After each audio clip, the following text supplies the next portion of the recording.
Check. 1, 2. See? Check. 1, 2.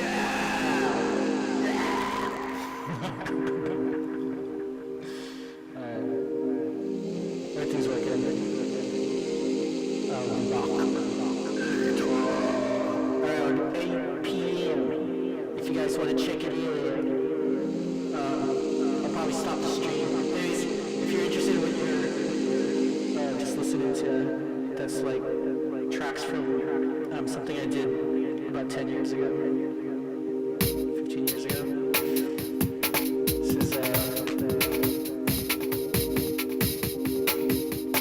This is Mr. Good from the Missing Chapter EP, originally published on Revolver, like old school stuff. Anyways, I'm gonna cut it. Everything seems to be working. I'll see you later.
You guys want to know a fun fact?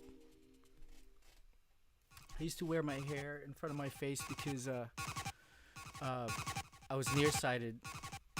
But I didn't know. 'Cause I thought everyone just like saw the world like that. You know, everything was blurry, and so the only thing really that was clear to me was like what was right in front of me. So I would always wear like my hair in front of my face. So that way, like people like stop staring at me too. But I think the more I did that, the more people stared. It was a, you know, one of those paradoxes. But I read a lot.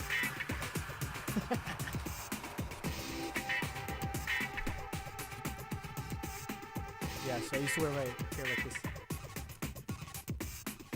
I thought it was cool. Can't even see me, right? There.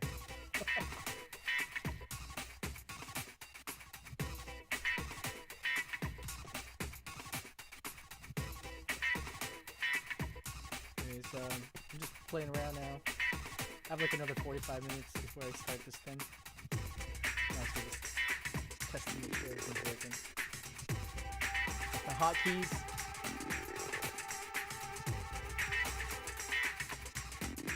Ah, cool. Oh, cool. Alright. That's working. Alright, that's working. Okay, it's working. Oh. Alright, something goes wrong. It's working. Eh. Ah.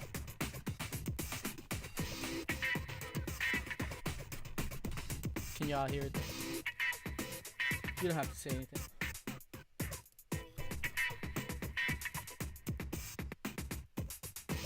Okay, everything's working.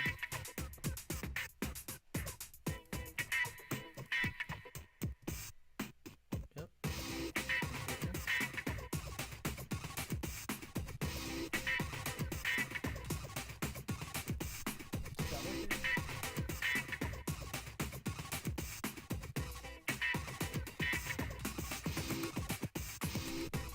Oh yeah.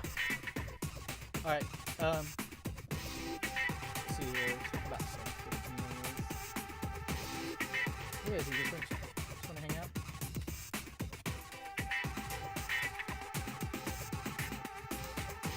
Since I'm on anyways.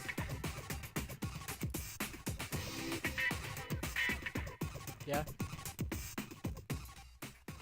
Yeah, I'll just like play some stuff in the background. Talk to y'all. How's everybody doing?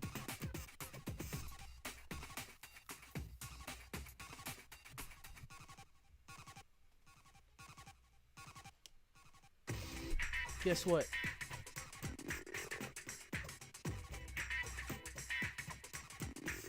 Chicken butt.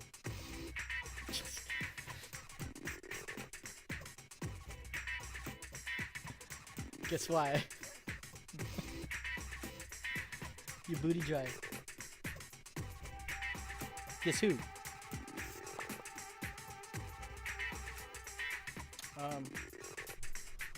Some people aching. Are you guys one of them people's aching right now? You guys all aching? Is everyone aching? Everyone's like over it? Are you dystopian or are you utopian? I think I'm kind of like ironic utopian. Like I think it's gonna get better in the long term, but maybe not in the short term. I'm like short term, long term. Like it's gonna get worse before it gets better, but I think eventually there'll be a turning point. I was on a psilocybin stupor like about 2 years ago, and I came up with this whole story in my head about like some people call it Armageddon, but in philosophy it's a particular sector called eschatology, which is the study of the end of times, and I study that in college back in the day when I was able to create my own major. I was too vanguard to stick with getting a pragmatic major for a study in my undergraduate years. Instead, I chose to piece together the things that I wanted to learn into like my own major, and I decided to administrate it. I got to title it. I titled it Philosophy of Science and Humanities, but there was a misprint with my counselor at the time, because he wanted to title it Philosophy of Science and Religion because there was an emphasis in divine studies in it. But I don't think he realized that while my bent on studying the Abrahamic religions was more in understanding their concept of time versus trying to learn some sort of historical development of moral values, right? So that aside, I was studying a lot of stuff in the humanities, and it was very Eurocentric in the sense that I was studying more about the Dark Ages and what happened in the Dark Ages with the expansion of the Roman Empire as the Roman Catholic Empire. Remember like Inquisition and stuff when they killed off the indigenous people of Europe. Primarily, burning people that had knowledge of natural herbs, anything that was considered to be magic that wasn't ordained by the church, you were burned for, So that's one thing to relate with the indigenous people of Europe, because they were also ostracized by that same monster, if you will. I hope I didn't make anyone think too hard about that. But yeah, so I was studying it more from the sense of like, wow, like all these ways that they figured out how to cut up people, very brutal. And I saw the Roman Empire also in splitting up. Actually moved towards the east in the Byzantine Empire, and it flourished there. Whereas in the Dark Ages in Europe, kind of like, led for the, basically the colonization and the subjugation of the indigenous peoples of Europe, including, the Goths at the time, and even the Anglo-Saxons also at one point, but they themselves also were colonizing, right? The Celts and stuff. So, I was angled from the history more for the humanities and like this sort of artwork that sort of described the development of, like the Christianization of Europe, similar to what had happened with the Christianization in Southeast Asia and places like the Philippines, right? And when I was in college, even younger than that, like I guess being exposed to the metal scene, I was also exposed to the idea of revolting against the church. With the church burnings and stuff like that. You guys remember that? I remember learning that those were at one point pagan shrines in which they built it, the churches on top of the ones they burned. And I relate to that because that had happened also in my mother's homeland, where they had built churches on top of old pagan shrines. And I guess that was a strategy or a campaign to rule native people, was to destroy their native icons, replace it with something else, that they can package, in which they can seat themselves as the patron. I don't need to educate you guys all on that colonial stuff, because if you don't know about it already, maybe it doesn't matter. It mattered to me because I was able to find the connection, the feelings that I had, like that underdog spirit that I've had growing up as an immigrant here in the United States. You know, I always had that feel, you know, that sense of like, you know, like the underdog, you know, and I related a lot with the underdog archetype. Most famous, I would say, would be the archetype of Lucifer, right? Who, you know, he was basically betrayed, of course, right, by Michael. He was basically like, you know, resisting ever bowing down to anything else besides the God being, right? And he was actually the most pious out of all the angels, being closest. And that story was distorted with the idea that he was the betrayer, whereas in fact I saw it as being, you know, Michael and Gabriel being complicit. Metatron somewhere else. Azrael and all the beautiful angels, which I love as well, along with the fallen ones. Anyways, Lucifer was like he was the light bearer, and in the stories that I clung on to when I was a kid was the idea that like Lucifer manifested as the Son of God in order to, you know, teach people, you know, or try to remind people. He showed up as a human being. Blasphemy!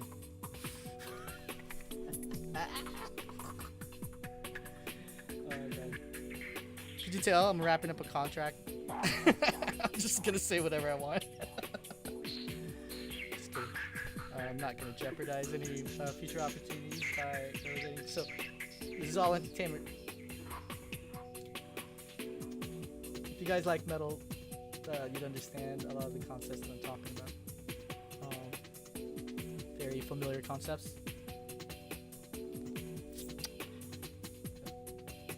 Anyway, so yeah, I graduated with a philosophy degree. My mom was like, philosophy? She was expecting me to be like international relations or finance. Now I look back and I wish I had actually done finance, because I love doing finance now. Believe it or not, I have a brain for like technical analysis and fundamentals.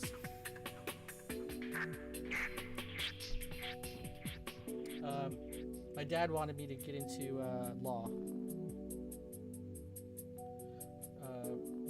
Looking back, you know, I think they were smart in suggesting to do like law, or at least like justice, or at least civics as an undergrad, because that's like really a good sort of like platform for going deeper into the kind of work that they were doing. You know, I mean, my dad was into civil service and you know, global organizing. My mom was an entrepreneur, and you know, so she was always a how do you say? She was actually very libertarian, because she was really about pulling her own boots up. She had to fight, but she believed in meritocracy and the freedom to do things, and for you know, she also believed that like these Christian values of like knock and it shall be open unto you, you know, these positive thinking kind of ideas where you wish your reality into being, because in a way now I kind of understand from a quantum perspective, you know, of being able to manifest reality by thinking it. It does have merit from the quantum level, so I don't want to have to explain that, because you know, like that's tons and tons of books. Just take my word for it. Or you guys could read Schrodinger's Kittens, not Schrodinger's cat, but Schrodinger's Kittens, or Tao of Physics, by Fritjof Capra if you're more on that side of spiritual academics. What time is it? Almost 7:30. But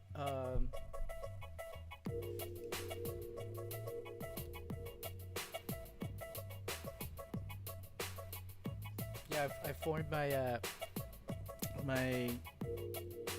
my degree together.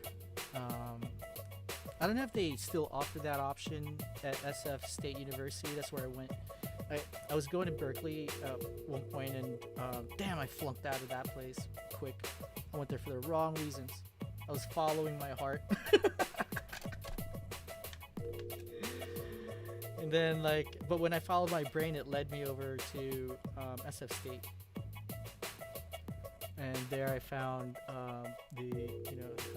two things joined together. Because I really did enjoy academics, but it was a different reality at Berkeley, I thought. I think I got lost at Berkeley. I was going there really didn't really know what direction I wanted to take. But once I did figure it out, and the option over at SF State where you could develop your own major was given to me, I totally did. It was called the Nexa program. There's a professor named Michael Gregory there. He mentored me for the first few years, but by the time I graduated, he was upset. He was upset at me. I don't know why. I think because I didn't. I lost interest in continuing the program beyond his tutelage. I got very interested in. My mind was militarized, also in the sense of I was also trying to surpass and outgrow the limitations of community building through Marxist politics, which is what was pulling me into the activism at the time, was in helping out my people being the Filipino American community, because I wasn't Filipino American until I got to college, really. Before that, I was just whitewashed. In a good way,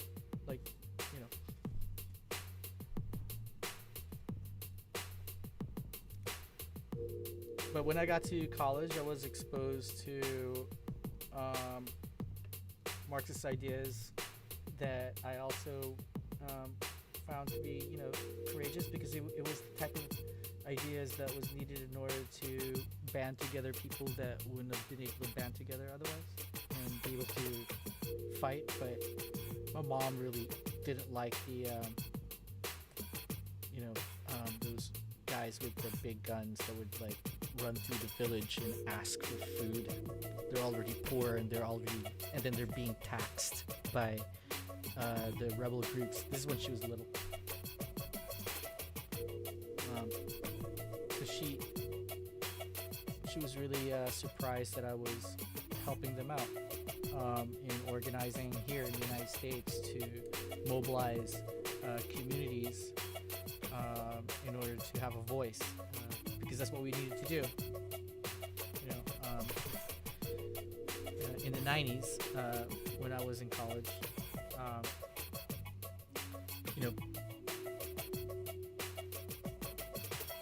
because I was whitewashed, I was being exposed to all these the real history of my ancestors, both near and far, and not just my own by blood, but those that I share a common language with. And it was pretty intense, because my mind was blown, right, in understanding what I was going through here, growing up here in the United States, and I didn't have words for it, but once I was introduced to collegiate learning, you know, or taking a look at my historical background from that perspective, I started to, you know, accumulate the language to describe my experience. You know, words like oppression and you know, stuff like that, right?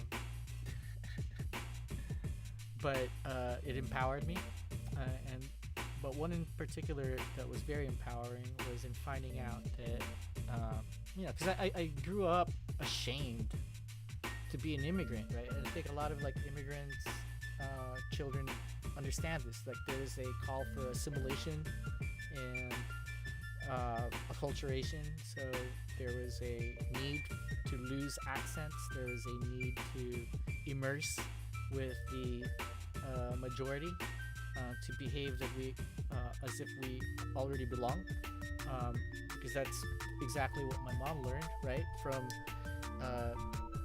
what Ronald Reagan was saying at the very least. She was in love with the dude. Anyways, you know, like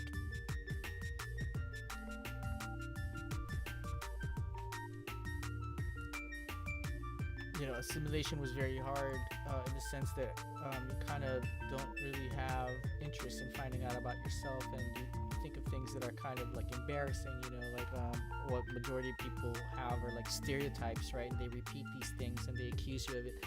And sometimes it was out of malice, but a lot of times it was, I don't know what it was, but you know, my best friend, the way I met with him, he had weird ideas and stereotypes in his head, and I broke them, you know.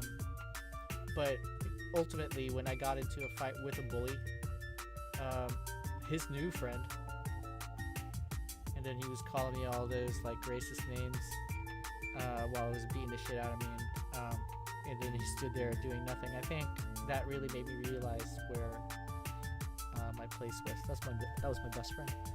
In 5th grade, I think I got into a fight with his new friend Jerry,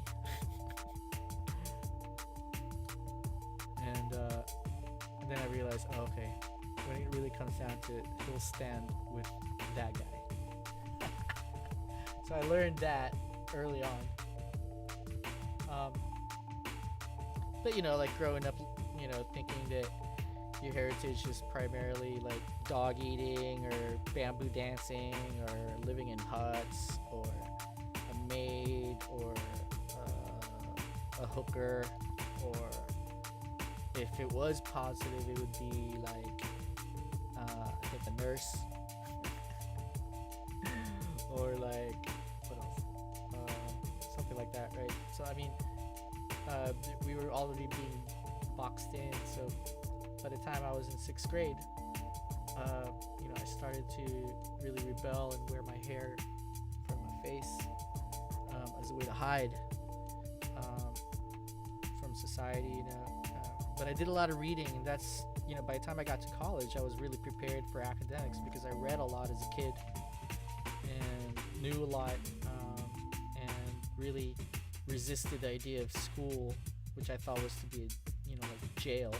Right, and I thought, like, why would we voluntarily go to jail every day? I really didn't like the idea of schooling when I was a kid, so I was a truant, and I cut. So even though I wasn't stupid, I was trying to stupefy myself. Took a lot of acid, smoked a lot of weed in middle school.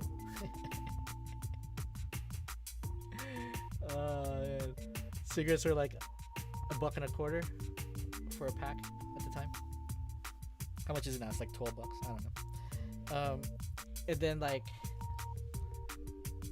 yeah, I was the weird kid, so I would always wear my hair down like this. And then like, it wasn't until like maybe high school, I had like a high school girlfriend who was trying to wave at me from across the street, and I kind of ignored her, and she was like, maybe you need glasses. And I was like, And then she actually got me an appointment to go check my eyes out. Turns out I needed glasses.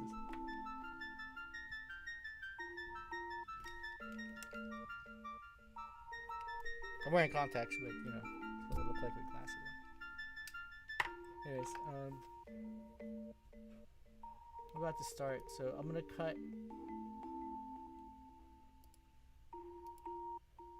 I'll cut pretty soon. Then.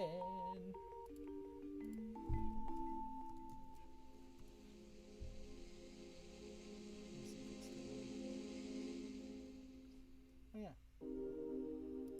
it's still streaming. It's been interesting, you know, this journey with like working on this record, Food for Worms. Like what you're hearing in the background is here. Let me turn it up.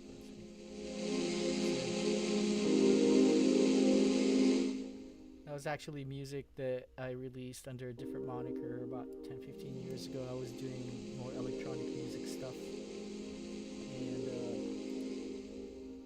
you know, like doing the metal thing was really kind of like a gradual development. If you were to listen to my tracks, I republished everything in 2019, so you're not able to actually figure out what the evolution was. But starting from Always Never to Missing Chapter, which was my next EP, and then I did, after that was So Begins These Voices, which started to employ a lot more electric guitars. It was getting heavier and heavier, and then they did a few tracks that were actually like punk. It was still like electronic music, but it was like punk rock. And I'm gonna be releasing that as part of the soundtrack for the film that I'll be reviewing pretty soon. Anyways, around 2018, I had a lot of stuff went down. I ended up getting cut from my job. My mom was in the hospital in and out. She started to get really sick at the time, and all these other things that were happening. I wasn't getting along with my family members. It was really bad. I was really unhealthy. I was very obese, and also made me very arrogant with money and status and stuff like that. And it was a big slap in the face, being given like a kind of a twist in all things. Luckily, I had done really well with cryptocurrencies, and that we were able to live off that for like a good year. But during that year, I was able to work on the record, Food for Worms. So thank you, Bitcoin, for financing our life. Although slowly we were like, oh man, we can't live like this. Get a job. But what happened though was I worked on Food for Worms, which is a metal album, as an ode to my San Francisco punk metal upbringing in the 80s. It was also, I was writing and mixing this stuff during the time that my mom was in and out of the hospital, so it was really important for me in the sense that I was really channeling a lot of my spirit,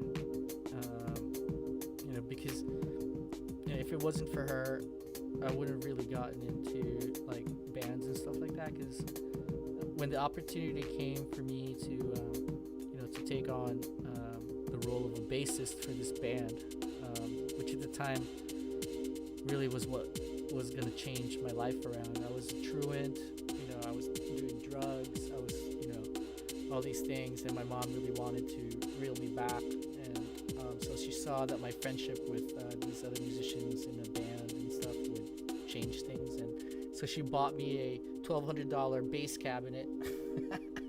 It was a bass head, acoustic bass head, so I could start playing shows. I think the first show was at the Stone with The Exploited, and then we played with GBH, and then we played with Bad Brains, and then we started playing metal shows like Voivod, Overkill, Death Angel, shows like that. We played with Primus and things. Anyway, so it really did change me, because it took me from being like a very latchkey type of kid to being really focused with my emotions. So coming full circle, when I was writing the music, it was really like the music, that I felt as a kid. when I was bringing home all those records with demonic images on them. I think the last straw was Wasp's "Fuck Like a Beast." I don't know if you guys remember the die cut record where he's got like a chainsaw for a not a chainsaw, one of those wheel saws as a chastity belt. She was like, ah! I mean, mind you, I brought home Venom, I brought home Witchfinder General, those album covers, Merciful Fate, blah blah blah. But it wasn't until she saw a Wasp. That's how bad Wasp is. Anyways, what time is it? Well, I got about 50 minutes. I'm gonna cut it off pretty soon.